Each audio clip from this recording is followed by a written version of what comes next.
பர்தா போடுறதும் துப்பட்டி போடுறதும் எதுக்காக அப்படின்னா, நான் அழகா தெரியக்கூடாது, யார் கண்ணுக்கும் நான் அழகா தெரியக்கூடாது அப்படிங்கிறதுக்காக தான்.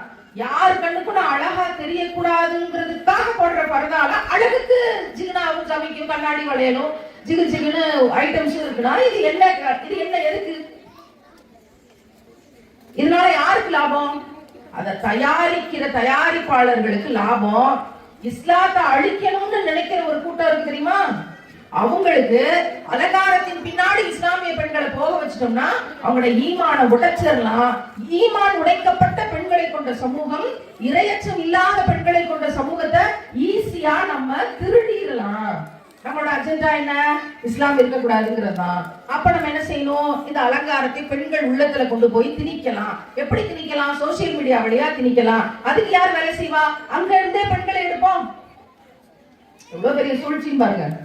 இதெல்லாம் சாதாரணமா நீங்க கேட்டு போனீங்கன்னா ரொம்ப சாதாரணமான விஷயம் தான். ஆனா இதுக்கு பின்னாடி இருக்கக்கூடிய சூழ்ச்சி மிகப்பெரியது.